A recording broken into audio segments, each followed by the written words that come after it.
Voilà, on vient de chanter ensemble, ouvre les yeux de mon cœur, je désire te voir. C'est une drôle d'expression, hein. Pourtant, c'est une expression qui veut dire quelque chose. Elle nous rappelle que la foi, c'est avant tout une affaire de cœur et de disposition de cœur. Un cœur fermé, c'est compliqué, hein. Et ce matin, on veut demander au Seigneur d'ouvrir encore davantage nos cœurs pour qu'on puisse à un moment donné recevoir sa lumière qui vient nous éclairer, nous montrer qui il est, qu'est-ce qu'il veut faire pour nous, qu'il puisse nous aider à voir sa gloire, son œuvre et ses projets. Et parfois, le problème n'est pas que les choses ne sont pas là, qu'elles n'existent pas, mais que nous passons à côté, parce qu'on ne les voit pas ou qu'on n'y prête pas attention. Donc on a chanté ce chant et on a lu aussi ce texte, qui pour moi est un texte riche. Je fais parfois cette prière, hein, où Paul dit « Je dis ma reconnaissance à Dieu, à votre sujet, et je demande que le Dieu de notre Seigneur Jésus-Christ, le Père qui possède la gloire, vous donne par son esprit sagesse et révélation pour que vous le connaissiez. Qu'il illumine votre intelligence pour que vous compreniez en quoi consiste l'espérance à laquelle vous avez été appelés. Quelle est la glorieuse richesse de l'héritage que Dieu nous a fait partager avec tous les saints, et quelle est l'extraordinaire grandeur de sa puissance qu'il met en œuvre en votre faveur, en nous qui plaçons notre confiance en lui. » Voilà, on veut poursuivre ce matin la découverte de la deuxième lettre de Pierre, et je pense que les uns et les autres, vous l'aurez compris, c'est une lettre que j'aime particulièrement. Ça fait plusieurs fois que j'étudie cette lettre, et à chaque fois, je suis impressionné par ce que Pierre nous laisse. Pierre est à la fin de sa vie, et j'ai l'impression qu'il a pesé chaque mot qu'il a écrit, qu'il a réfléchi à la manière de nous présenter quelque chose de structuré pour nous aider. Ce qui m'impressionne dans cette lettre, c'est sa profondeur, sa logique, mais aussi son actualité. Pierre sait très bien que les personnes à qui il laisse cette lettre vivent leur foi dans un contexte qui n'est pas simple. Il sait très bien qu'il y a une multitude de défis. Il sait très bien que le danger pour nous, c'est à un moment donné de nous laisser prendre par toutes sortes de choses, le tourbillon de la vie, et de ne pas faire attention à nos priorités et à passer à côté de l'essentiel. Un jour, un frère m'a dit, il faut savoir choisir ses combats. Et je me dis, oui, c'est vrai, j'y pense souvent. Il faut savoir choisir ses combats et il faut savoir choisir ses priorités. On sait très bien que la clé, elle se situe dans notre cœur, dans notre manière d'appréhender les choses. Et ce matin, on va parler de disposition de cœur, on va parler de motivation, on va parler de l'importance pour nous de relativiser les choses qui sont secondaires et les choses qui sont prioritaires. On va parler d'aspiration, on va parler d'une manière différente de regarder la vie. On va aussi réfléchir sur les choses sur lesquelles on s'appuie, sur les personnes peut-être qu'on écoute, les messages dont on se nourrit. On va parler de projets, de visions, de celle de Dieu en particulier.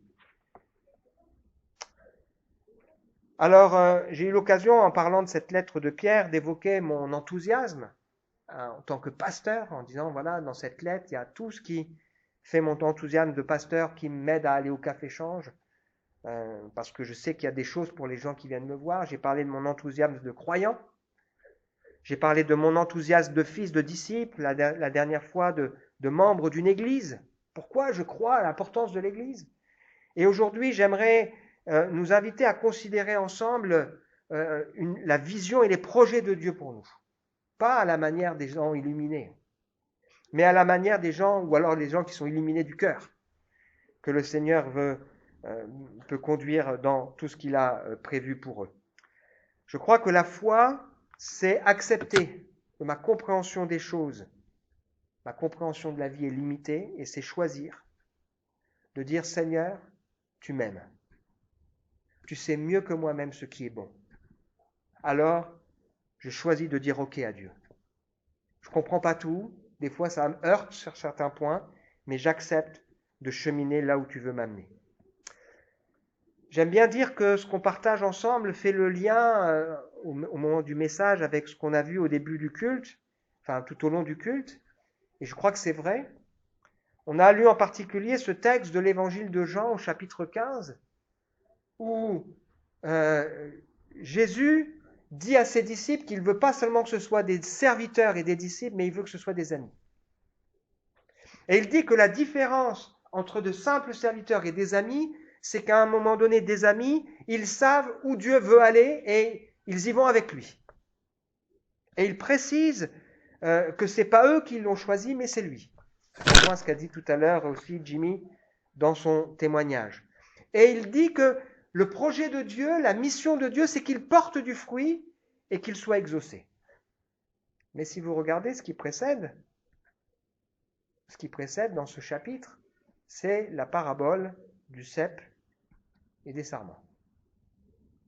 Et dans cette parabole du cep et des sarments, Jésus dit, voilà, Dieu est le vigneron et vous êtes des petites branches qui sont attachées au cep.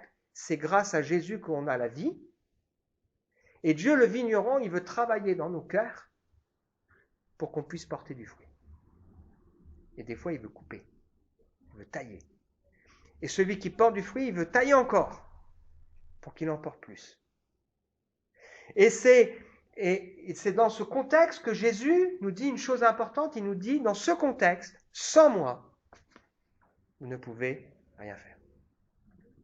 Le projet de Dieu, c'est qu'on soit ses amis, qu'on soit au courant de ce que Dieu veut faire, associé à son projet. Mais pour ça, il faut qu'il taille, qu'il travaille nos cœurs et nos vies pour qu'on porte du fruit. Parce que sans sa vie, sans lui qui travaille dans nos cœurs, nous ne pouvons rien faire. Et donc Jésus veut qu'on porte du fruit, beaucoup de fruits, du fruit en abondance. Et il parle aussi de sa joie complète. Ça ne veut pas dire qu'il n'y aura pas d'épreuve, mais de sa joie complète. Alors, l'image de ce matin, je pense que c'est une image que les parents y connaissent. Réveiller un ado, c'est dur. L'ado, il vous dit peut-être le soir, surtout demain, tu me réveilles. Et puis le lendemain matin, au moment où on vient les réveiller, là, il a tourné le réveil, lui en plus. Alors, il faut insister, et puis il n'est pas très content. C'est dur. Parce qu'il y a le métabolisme, il y a la vie trépidante, on est bien dans son lit, on est au chaud, enfin voilà, il y a plein de choses. Et ça amène le titre qu'on va partager ensemble, c'est « Hé, réveille-toi » Pour chacun de nous, ça. Parce que dans la vie chrétienne, on découvre qu'il y a des stades. Dieu qui travaille pour nous faire évoluer. Et la vie chrétienne, on dit bien vie, il y a des stades. Ça veut dire qu'il y a le moment de la conception, il y a le moment de l'enfantement qui se fait parfois dans la douleur, pour qu'une personne se donne au Seigneur. Ensuite, il y a cette naissance, cette nouvelle naissance, où on s'ouvre aux choses de Dieu, mais on n'est qu'un enfant, un nourrisson. Mais ensuite, il est important qu'on grandisse. Et le projet, le désir de Dieu, c'est que chacun d'entre nous, nous puissions grandir. Alors Jean, qui a compris cette image, il redit dans sa lettre, il dit que les petits-enfants, c'est ceux qui ont compris juste le pardon des péchés, qui connaissent que Dieu est un Père. Mais ils ont du mal à aller plus loin. Et il évoque que les jeunes gens, c'est ceux qui ont compris que dans la vie chrétienne, il y a un combat, qu'il y a un ennemi, et qu'ils ont vaincu, ils ont triomphé de cet ennemi. Parce que la parole de Dieu est en eux. Ça veut dire que dans ce combat face à cet ennemi, ils savent très bien que sans Jésus, ils ne peuvent rien faire, et ils savent s'appuyer sur la parole de Dieu pour triompher. Et ceux qui vont encore grandir, ce sont ceux qui reconnaissent celui qui est dès le commencement.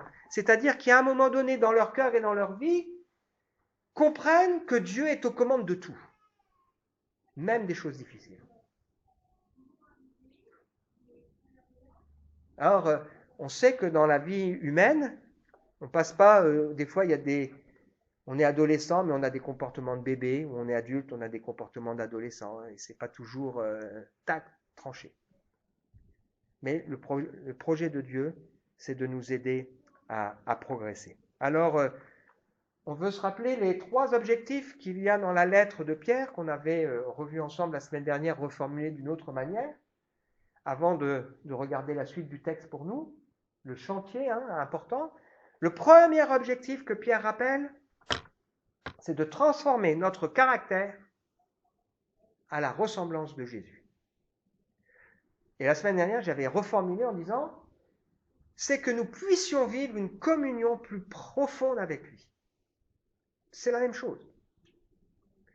Vous pouvez passer beaucoup de temps avec quelqu'un, mais si vous n'avez pas, si le feeling ne passe pas, ok, ça ne veut pas dire que ça se passe mal.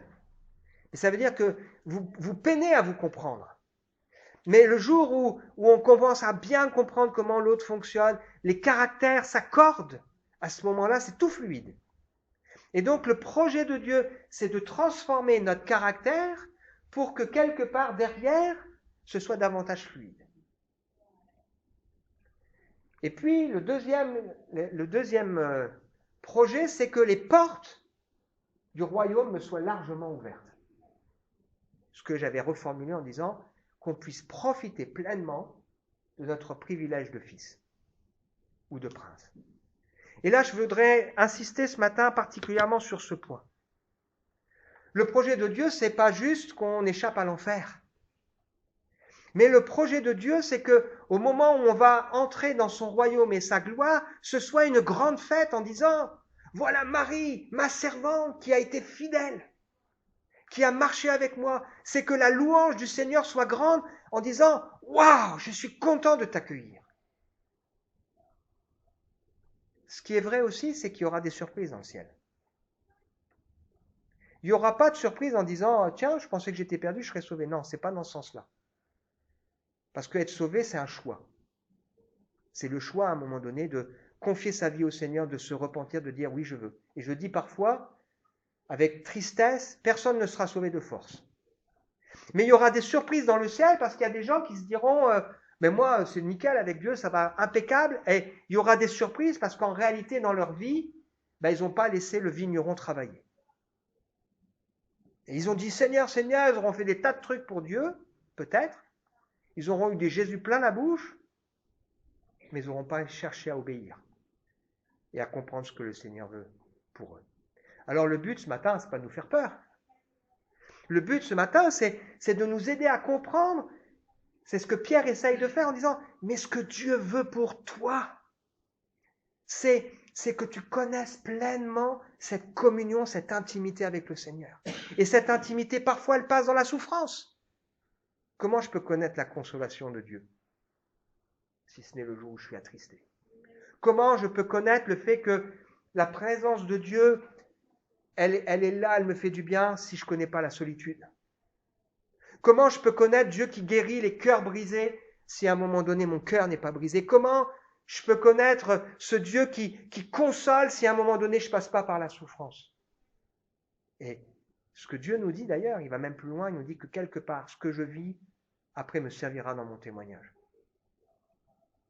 Donc le projet de Dieu, c'est que les portes de la vie de son royaume se soient largement ouvertes et pas qu'on soit sauvé comme au travers du feu. Alors j'ai déjà vécu un cambriolage, c'était traumatisant, parce que je rentre d'une réunion un jour, boum, toutes mes affaires par terre, waouh. Puis après, pendant la nuit, on cherche un truc, on se dit, oh là, mince, est-ce que je l'ai perdu, est-ce qu'on me l'a pris? C'est traumatisant. Et le mot qui m'est venu ce jour-là, c'est le mot de viol, comme si on avait violé mon intimité. Et apparemment, c'est classique. J'ai pas vécu un incendie, que Dieu m'en préserve.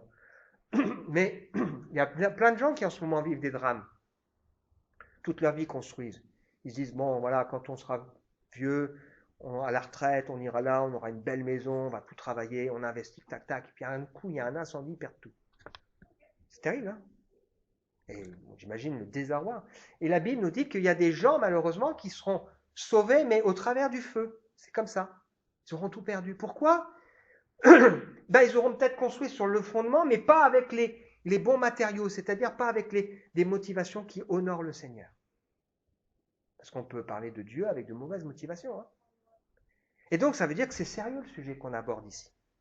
Et puis, le troisième aspect, c'est que je puisse être utile à son œuvre, et non pas dans le sens que Dieu veut m'utiliser, parce qu'il a besoin de moi, il pourrait se passer de moi. Hein. Je suis un serviteur inutile.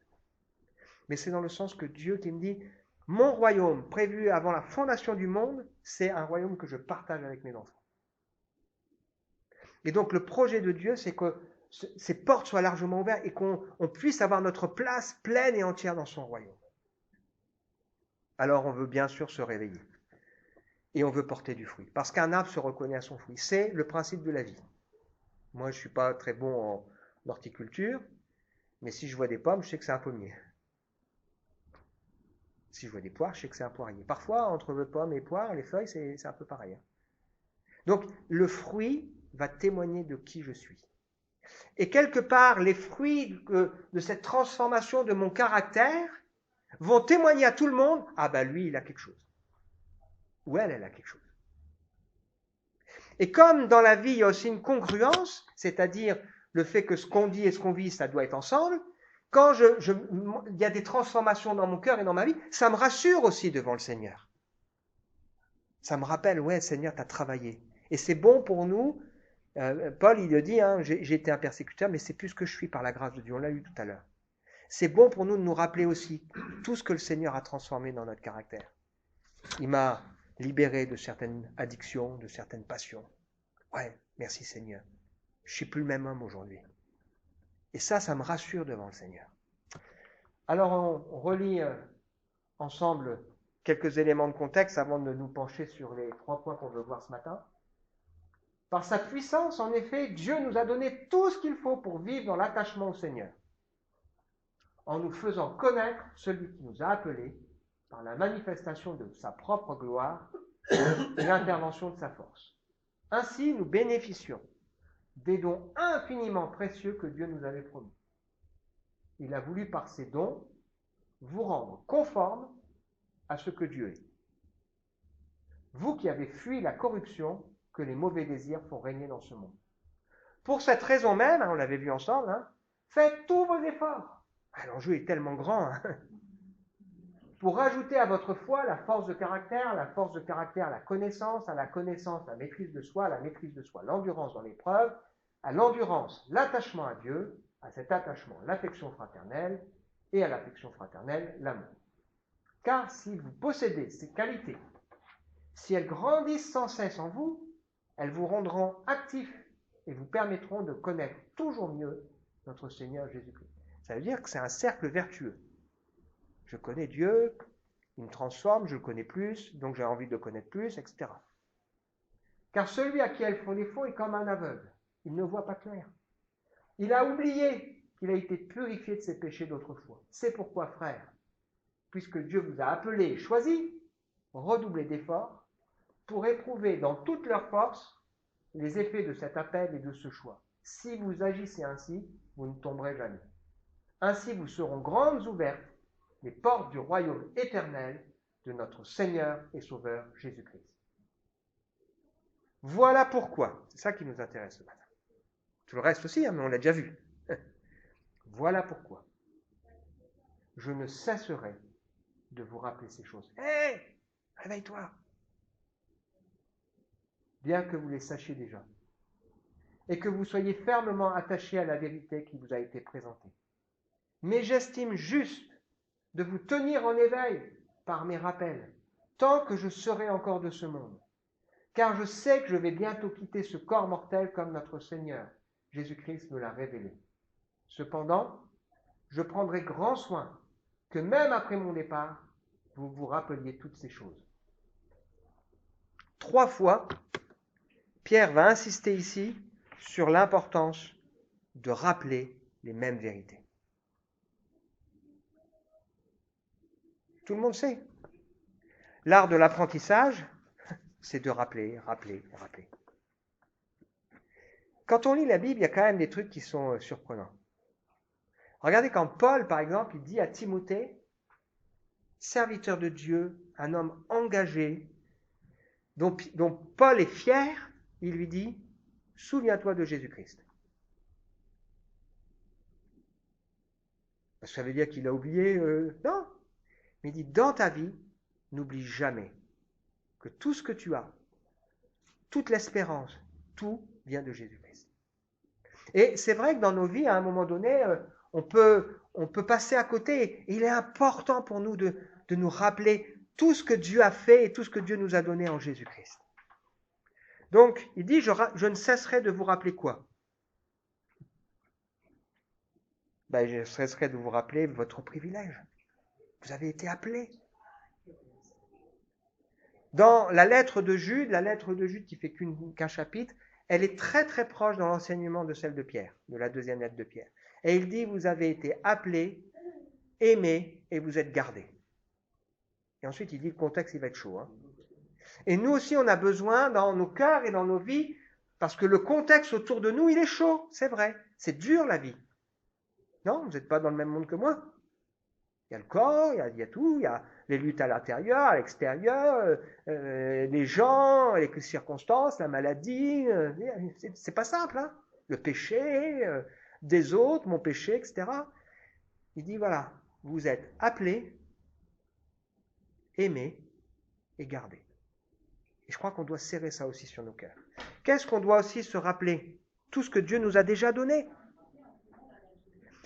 C'est important parce que par la suite, il va mettre en garde contre le danger d'aller voir ailleurs. Parce qu'on est effectivement aujourd'hui confronté à toutes sortes d'enseignements de toutes sortes.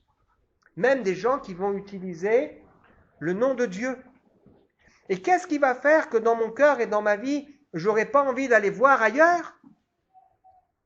C'est le fait que j'ai compris que j'ai tout en Jésus. Que Dieu m'a déjà tout donné dans sa parole. Et que je vais veiller à être satisfait et à prendre plaisir dans ce que Dieu fait. Pourquoi? Parce que le terreau, c'est-à-dire ce qui est propice à des faux enseignements, c'est l'insatisfaction. Comme c'est ce qui est propice au péché. Moi, je suis profondément marqué pour ma propre vie, hein, parce que Pierre nous a rappelé. Il nous dit que la racine du péché, du mal, c'est la convoitise. C'est le fait d'avoir envie de quelque chose qu'on n'a pas. Et dans mon cœur et dans ma vie, je veux serrer ça, je veux vraiment réfléchir à ça. Et lorsqu'il y a la convoitise qui veut venir, je vais me rappeler que c'est ce qui est la source du péché. Pour y veiller. J'ai tout en Jésus. Tout pleinement en lui. Il m'a donné tout et sa parole, elle est suffisante. Je n'ai pas besoin d'autre chose. Il y a tout dans ce que... Voilà. Maintenant, je dois apprendre, par contre, à chercher, à comprendre, à découvrir, à m'en rappeler, à le serrer sur mon cœur et sur ma vie. Et donc, un des pièges que le diable va aussi utiliser, c'est notre distraction. Je ne sais pas si vous avez déjà assisté à un match de basket. Il y a quelque chose de particulier dans un match de basket, c'est qu'au moment où il y a quelqu'un qui veut tirer, les gens de la partie du camp adverse, ils sont derrière le panier et ils font plein de bruit. Ce qu'on ne voit pas dans d'autres endroits. Hein. Au tennis, on dit chut, chut. Mais là, au basket, c'est chut. Pourquoi? Pour empêcher la personne de se concentrer.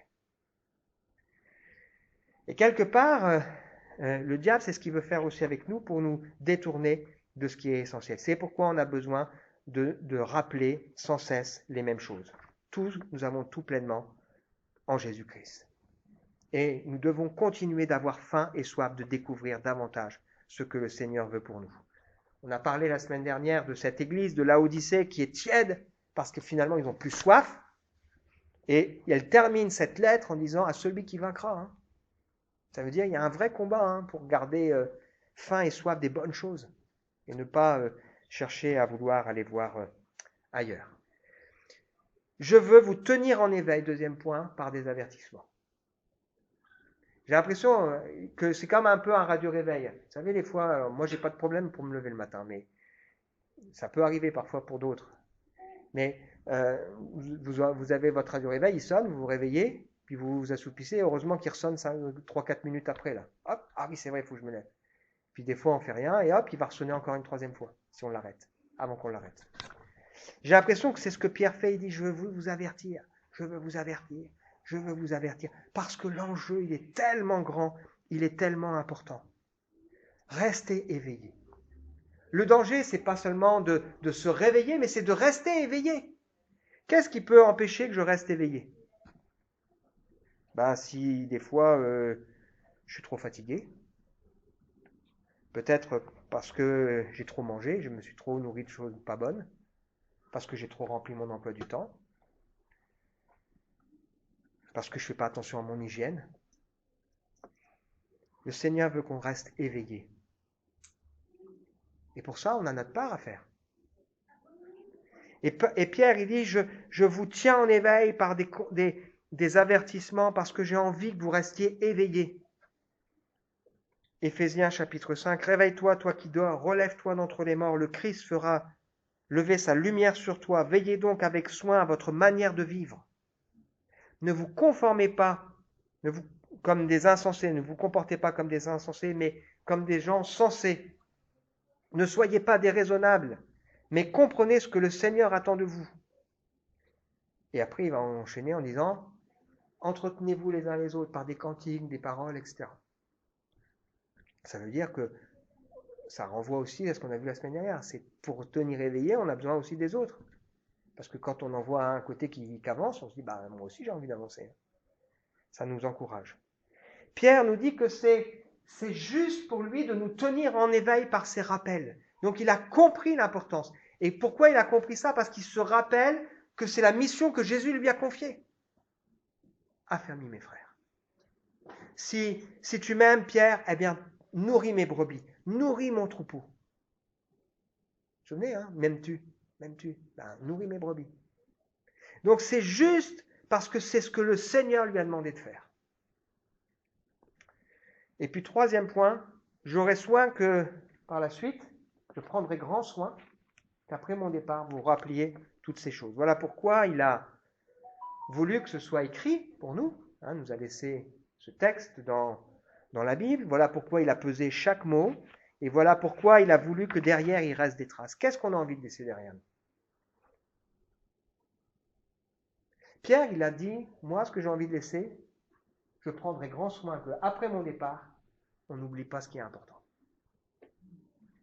On a tous autour de nous, soit des gens qu'on ne va plus voir, la famille, des amis, des voisins.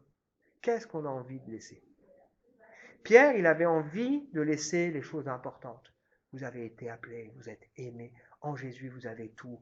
Et Dieu veut transformer votre caractère pour que vous viviez une vie chrétienne encore plus riche dans la communion avec lui. Et le Seigneur veut pas seulement vous sauver, il veut que les portes du royaume soient largement ouvertes. Il veut que vous soyez pleinement utiles entre ses mains. Il veut rappeler ces choses. Dieu a un projet, réveille-toi. Est-ce que nous veillons aussi à ce que nous ayons quelque chose à laisser à ceux qui suivent? Il terminera sa lettre, on est qu'au chapitre 1 là, hein, mais la fin c'est « Mes chers amis, voici déjà la deuxième lettre que je vous écris. Dans l'une comme dans l'autre, je cherche à stimuler en vous une saine manière de penser en vous rappelant l'enseignement que vous avez reçu. Au contraire, progressez sans cesse dans la grâce et dans la connaissance de notre Seigneur et Sauveur Jésus-Christ. À lui soit la gloire dès maintenant et pour l'éternité. Amen. Ça veut dire qu'il commence sa lettre en disant « faut que vous vous rappeliez, faut que vous vous rappeliez, faut que vous vous rappeliez » et il termine en disant « ça fait 2 fois que je vous écris, mais vraiment n'oubliez pas ce qui est essentiel. N'oubliez pas, je cherche à stimuler en vous cette saine manière de vivre. » Conclusion pour nous, j'ai oublié ça, hein. Quant à vous mes chers amis, vous voilà prévenus, prenez garde de ne pas vous laisser entraîner par l'égarement de ces hommes, vivant sans respect pour Dieu et de perdre ainsi la position solide que vous occupez. Si on tient à nous réveiller, c'est parce qu'évidemment, il y a besoin d'être mis en garde. Réveille-toi. Conclusion. Comment voulons-nous connaître Jésus ce matin? On a chanté « Je veux te connaître plus, je veux te connaître ». On pourrait chanter « Je veux te connaître mieux ». Hein. Pareil. Comment est-ce qu'on a envie de connaître Jésus? Un petit peu, juste être sauvé? Ou est-ce qu'on a vraiment envie de le connaître? Est-ce qu'on a envie de passer du stade de simple serviteur au stade d'ami, qui va faire que il va produire du fruit et puis quand il va prier, il va être exaucé. C'est pas dans le sens d'un mérite, c'est simplement que ça veut dire que notre volonté elle est tellement proche de la sienne que ça colle, quoi. Ça veut dire aussi qu'il n'y a rien qui vienne faire obstacle au fait que le Seigneur pourra nous exaucer. Mais ça passe par le désir de le connaître davantage et mieux. Comment voulons-nous vivre notre entrée dans le ciel? Au travers du feu? Après tout, je suis sauvé quand même. Et on n'a rien.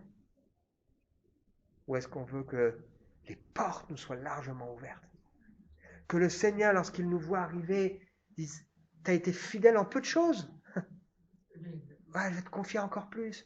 Et que le Seigneur, il puisse avoir cette louange pour chacun de nous. C'est la première lettre de Pierre. Pourquoi le sommeil nous guette-t-il? Et c'est quoi nos points de vigilance? Pas assez de lumière? Ah oui, parce que si vous êtes dans le noir, c'est dur de rester éveillé. Et si dans nos vies, on ne veille pas à avoir suffisamment la lumière qui vient nous éclairer, c'est dur de rester éveillé. La lumière, bien sûr, c'est la parole de Dieu, mais je crois que nous sommes aussi appelés à être des lumières. Et je crois que l'Église, elle est là pour dire, ici, on rayonne. Et quand on vient, ça nous aide à être réveillés, parce qu'on a besoin les uns des autres. Les distractions, un problème de priorité, un problème qu'on charge trop la barque. La parole est un miroir, on l'a vu ensemble déjà, qui nous montre ce qui doit changer dans nos cœurs et dans nos vies. Et le projet de Dieu, c'est qu'on soit heureux en se mettant à l'œuvre, en disant, ok, à la fin de ce message, je veux me réveiller. Seigneur, je veux te connaître plus. C'est vrai, je veux te connaître mieux. Je veux que tu changes encore des choses dans mon caractère, dans mon cœur, dans ma vie. J'ai pas envie d'être sauvé comme au travers du feu. Oui, c'est vrai, j'ai besoin qu'on m'avertisse, qu'on me rappelle. Comme Jimmy l'a fait tout à l'heure en nous disant, attention, il y a un enjeu derrière. Il y a autre chose. Ouais, je veux, Seigneur. On veut prier ensemble? Seigneur, tu nous rappelles ce matin l'importance de nous réveiller, d'accepter aussi que parfois ce soit d'autres qui nous réveillent. Merci pour Pierre. Il avait probablement pas loin de 70 ans et il avait insisté, alors qu'il savait qu'il allait mourir, sur ce qui était important pour lui, que c'est les personnes à qui il s'adresse, qu'il aime, ne se laissent pas sombrer dans le sommeil. Seigneur, tu veux nous aider les uns et les autres à comprendre, à discerner qui tu es. Tu veux qu'on te connaisse plus, qu'on te connaisse mieux.